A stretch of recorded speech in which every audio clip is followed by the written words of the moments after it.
Di wilayah barat Irlandia, ada hutan yang tidak muncul di peta manapun. Konon, hutan itu menarik orang-orang yang tersesat dan tidak pernah membiarkan mereka pergi. John saat ini tengah berlari melewatinya, mencoba mencari jalan keluar sebelum malam tiba. Jam tangannya berhenti dan ia terus kembali ke tempat yang sama. Belum lagi banyaknya rambu yang bertuliskan titik tidak boleh kembali dengan nomor yang berbeda-beda. Tiba-tiba segerombolan burung terbang di atas John saat ia menyadari bahwa hari sudah malam, jadi ia mencoba memanjat pohon untuk bersembunyi. Sayangnya dahan pohon itu patah dan dia terjatuh. Karena takut, John meraih pisau dari tasnya, tetapi makhluk misterius muncul dan menyeretnya pergi sebelum dia bisa membela diri. Sementara itu di kota, imigran Amerika dan seniman Mina bekerja di sebuah toko hewan peliharaan. Suatu sore bosnya memperkenalkannya pada seekor burung yang harus dibawa ke kebun binatang di kota lain dan memintanya untuk melakukan perjalanan itu. Mina menamai burung itu Darwin sebelum membawanya pulang. Dia mengatakan kepadanya bahwa hari ini adalah peringatan 15 tahun kematian ibunya, jadi malam ini dia akan keluar untuk melupakannya. Dia memakai wig dan pergi ke bar dengan nama palsu dan pekerjaan palsu untuk bertemu pria. Keesokan paginya dia meminta Darwin untuk tidak menghakiminya, menjelaskan bahwa dia suka berdandan karena dirinya yang sebenarnya tidak disukai. Dia meninggalkan kota dengan mobilnya untuk melakukan pengiriman, berkendara melalui pedesaan dan hanya berhenti untuk mengisi bensin. Selama perjalanan, dia mendapat telepon dari saudara kembarnya, tetapi Mina tidak mengangkatnya dan malah mendengar pesan suara. Kakaknya menegur Mina karena tidak pergi ke pemakaman ibunya dan mengatakan sudah 15 tahun berlalu, jadi Mina harus berhenti menghindari keluarganya. Mengabaikan pesan suara itu, Mina pergi begitu saja tanpa memperhatikan papan bertuliskan puluhan orang hilang di dekat hutan. Beberapa saat kemudian Mina menyeberangi hutan dan tidak mengenali daerah itu. Ponselnya dan radio mobilnya mulai rusak tepat sebelum mobilnya mogok, meninggalkan Mina terlantar.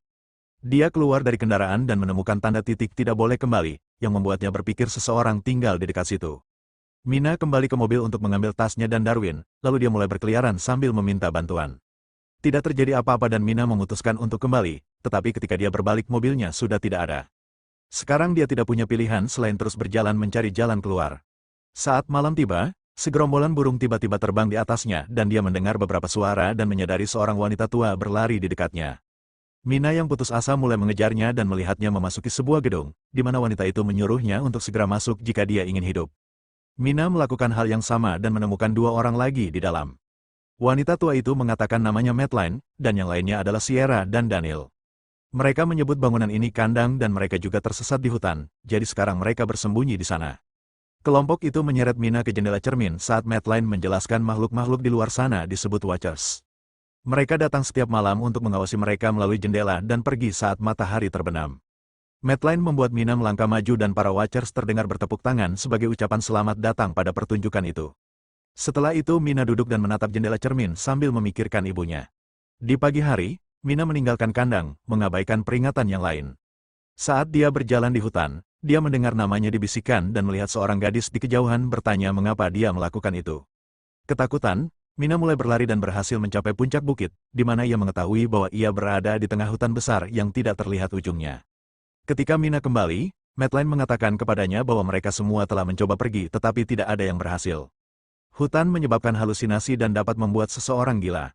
Tanda-tanda tersebut adalah penanda yang ditempatkan dalam lingkaran di sekitar perjalanan setengah hari dari kandang dan berfungsi sebagai batas.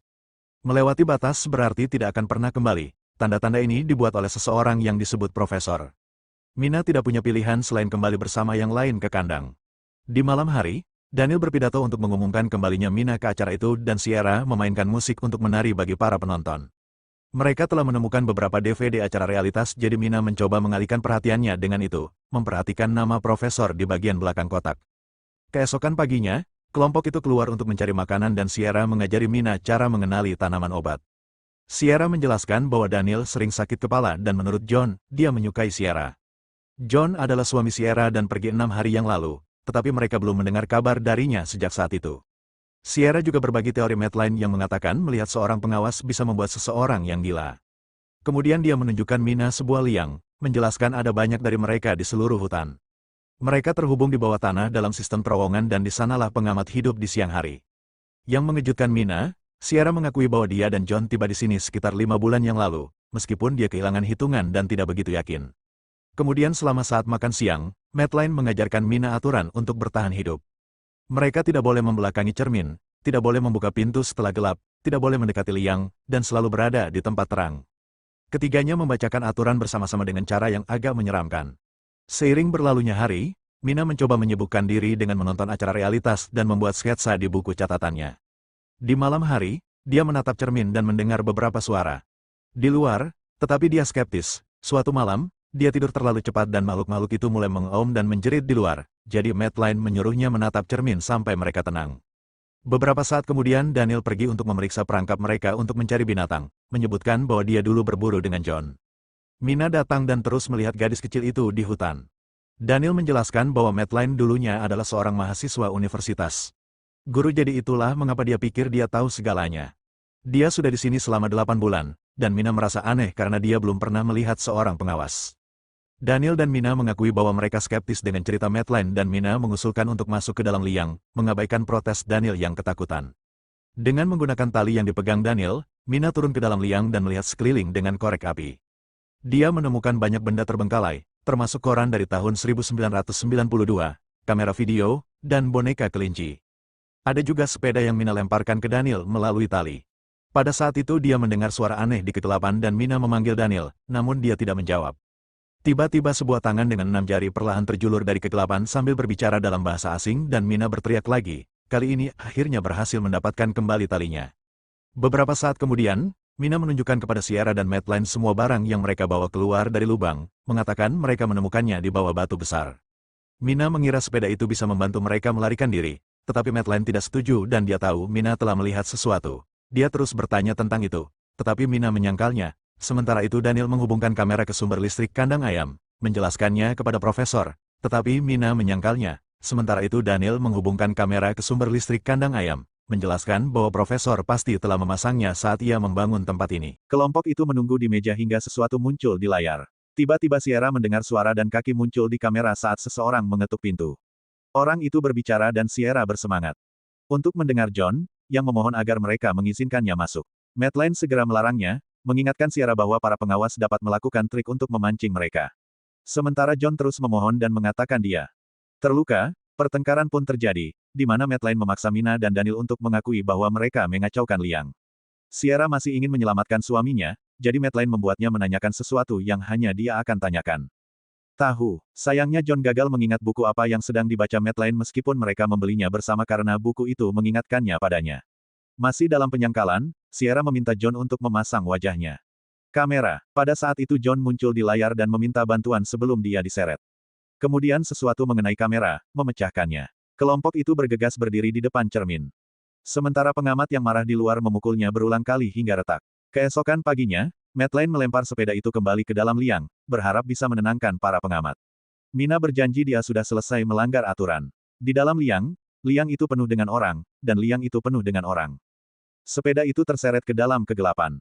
Kilas balik kemudian menunjukkan bagaimana Mina muda sedang naik mobil bersama saudara perempuannya dan ibunya, yang mengungkapkan bahwa gadis kecil di hutan itu tampak seperti si kembar saat itu. Mina terus melanggar aturan dan ini memicu pertengkaran. Bersama ibunya, yang memaksa menutup jendela dan menangkap jari Mina. Teriakannya mengalihkan perhatian ibunya dan ini menyebabkan mobil itu jatuh. Di masa sekarang, Mina terus membuat sketsa tanda-tanda dan mengomentari fakta bahwa hutan mempermainkan pikirannya sebelum menandai pohon-pohon yang telah diperiksanya. Minggu-minggu terus berlalu, menyebabkan hari-hari menjadi lebih dingin dan lebih pendek. Semua orang telah kehilangan harapan untuk melarikan diri dan mulai retak. Mina mendengar Madeline membentak Daniel, memarahinya karena dia belum menangkap apapun selama beberapa waktu dan mereka bisa segera kelaparan. Di kandang, Sierra mengabaikan semua pertengkaran dengan menonton acara realitas dan Mina terus mencoret-coret lantai. Tiba-tiba dia berbalik dan menyadari Sierra sudah pergi. Mina berlari ke hutan dan menemukan Sierra berdiri di tepi liang, mempertimbangkan untuk menghapus dirinya sendiri agar bisa bersama John lagi. Pada saat itu mereka mendengar teriakan dan mengikuti suara itu untuk menemukan Daniel sedang mengikat Madeline. Madeline berkata Daniel sudah gila, tetapi Daniel hanya mengumumkan sekarang mereka bermain dengan aturan mereka sendiri sebelum berlari kembali ke kandang. Sierra mengejarnya tetapi Mina tetap di sana. Kembali untuk membebaskan Madeline. Setelah itu, keduanya berlari kembali ke kandang, hanya untuk menemukan Daniel dan Sierra telah mengunci pintu. Burung-burung mulai terbang di sekitar mereka, jadi mereka tidak punya pilihan selain berlari dan bersembunyi di dalam salah satu perangkap, yang memiliki bau busuk yang mungkin menutupi bau mereka. Sementara Sierra dan Daniel berdiri di depan cermin, seorang pengamat akhirnya muncul di atas perangkap, tetapi itu tidak dapat mendeteksi wanita-wanita itu dan berlari ke arah kandang. Ia berdiri tegak dan mengaum, memanggil lebih banyak pengawas yang tangguh. Ketika mereka terlalu dekat dengan kandang, mereka dapat melihat pengawas dalam kegelapan. Daniel memberitahu mereka bahwa dua dari mereka hilang, jadi para pengawas pergi memburu.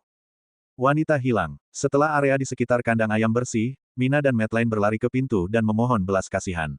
Mina mulai berbagi cerita tentang bagaimana dia menyebabkan kematian ibunya dan bagaimana dia tidak bisa hidup dengan rasa bersalah itu, memberitahu Daniel bahwa dia akan dihantui oleh kesalahan yang sama. Pintu. Akhirnya pintu terbuka dan keduanya bergegas masuk sebelum menguncinya lagi. Madeline langsung memarahi Daniel dan berkata bahwa dia seharusnya sudah membunuhnya beberapa bulan yang lalu, tetapi sekarang lebih penting untuk berurusan dengan para pengawas. Kelompok itu berdiri di depan cermin dan Madeline menjelaskan bahwa dia dulu mengajar cerita rakyat. Kepada anak-anak, dia datang ke hutan untuk melakukan penelitian dan pada malam pertamanya dia melihat seorang pengawas yang tampak seperti versi cacat dirinya.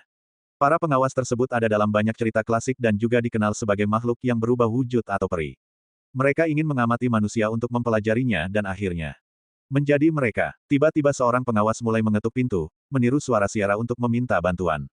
Tak lama kemudian lebih banyak pengawas mulai memanjat kandang, meniru suara manusia untuk mencoba memancing. Mereka keluar. Setelah kelompok itu mendorong meja di depan pintu, mereka mendengar suara aneh dan melihat kotak di lantai di bawah karpet. Saat para pengamat semakin agresif di luar, Daniel memukul layar dan berkata, sampai pintu itu terbuka dan mereka menemukan sebuah bunker. Kelompok itu segera turun bersama Darwin, menutup pintu tepat sebelum para pengawas akhirnya panik dan masuk ke dalam kandang. Ketika mereka menyalakan lampu, mereka menemukan tempat di mana sang profesor dulu bekerja. Penuh dengan berkas, buku, dan makanan, yang akan membuat mereka tetap hidup untuk waktu yang lama. Ada juga komputer yang sangat tua tanpa akses internet, tetapi Mina menemukan serangkaian video diari. Entry yang dimulai pada tahun 2009. Profesor Rory menjelaskan betapa terpesonanya dia dengan makhluk-makhluk yang memandangnya melalui jendela. Setiap video menunjukkan bagaimana Rory perlahan-lahan kehilangan akal sehatnya, dan dia akhirnya mengakui bahwa orang-orang yang dia pekerjakan untuk membangun kandang dibunuh oleh para pengamat setiap hari. Pada video lain, ia menyebutkan seorang pengamat muncul kepadanya dalam bentuk seorang gadis kecil dan ia bertanya-tanya apakah manusia dapat memanfaatkan kekuatan itu. Rekaman berikutnya mengungkapkan Rory mampu menangkap seorang pengamat dan mencoba berteman dengannya, tetapi makhluk itu marah. Video terakhir direkam pada hari ke-300 dan Rory mengaku kalah. Ia berencana untuk membunuh pengamat dan menghapus dirinya sendiri, tetapi pertama-tama ia memiliki pesan jika seseorang menemukan ini. Ia meninggalkan perahu di sungai melewati tanda 134. Yang dapat ditemukan dengan mengikuti burung-burung. Rory juga meminta penonton, jika ia telah menemukan pengamat, untuk pergi ke kantornya di universitas dan menghancurkan semua barangnya. Mina menangis saat mendengar tembakan dalam rekaman. Kelompok itu setuju mereka akan pergi dengan perahu di pagi hari dan Sierra memainkan beberapa musik untuk merayakan. Dia mencoba membuat Daniel berdansa dengannya, hanya untuk membuat Daniel menjadi depresi ketika dia menjelaskan bahwa dia tersesat di hutan setelah melarikan diri dari ayahnya yang kasar. Sierra berjanji padanya bahwa dia bisa tinggal bersamanya saat mereka akhirnya melarikan diri dan berpelukan. Keesokan paginya, kelompok itu mengikuti jejak Mina hingga mereka menemukan tanda 134. Di sana, mereka membebaskan Darwin dan mulai mengikutinya melalui hutan. Akhirnya, mereka menemukan penanda batu dan Madeline. Menjelaskan bahwa di sanalah para peri dipenjara setelah kalah dalam perang melawan manusia. Sejak saat itu mereka mencoba untuk kembali, tetapi mereka kehilangan sayap dan sihir mereka, jadi sekarang mereka tidak tahan lagi. Matahari. Saat kelompok itu terus berlari, Mina terus melihat gadis-gadis kecil di dekatnya. Tak lama kemudian hujan mulai turun dan burung-burung terbang di sekitar mereka, menandakan malam telah tiba. Kelompok itu dapat mendengar para pengamat datang. Jadi mereka bergegas sampai di sungai. Semua wanita berhasil naik ke perahu, tetapi Daniel mendengar suara John dan membeku. Beberapa detik kemudian, Daniel muncul sambil menyeret John ke tepi sungai. Dan Sierra mencoba memperingatkannya bahwa itu tidak nyata, tetapi sudah terlambat. John palsu berubah bentuk dan membunuh Daniel dengan cakarnya. Kemudian tubuhnya menjadi kosong saat lebih banyak pengamat mengelilinginya untuk menatapnya. Trio itu saat mereka mendayung pergi. Madeline memberitahu yang lain untuk tidak khawatir karena para pengawas tidak dapat meninggalkan hutan. Di pagi hari, para wanita dan Darwin akhirnya menemukan jembatan dan menaikinya. Menunggu sampai bus lewat. Untungnya pengemudi mengizinkan mereka masuk dan mereka bisa bersantai saat kembali ke kota. Kemudian saat Mina mandi, dia terus mengingat kematian ibunya. Dia telah berbaring di tengah jalan dan saudara perempuannya terus memanggilnya sambil mengungkapkan bekas luka di wajahnya. Keesokan harinya, Mina pergi ke universitas untuk memenuhi permintaan terakhir Rory, berpura-pura dia adalah keponakannya.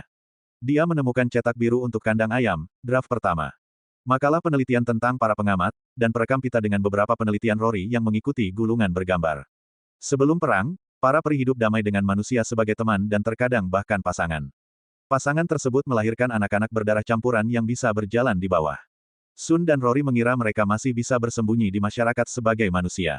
Mina masih berada di hutan, tetapi Mina menatap sebuah karya seni besar dan menemukan beberapa foto yang membuatnya terkejut.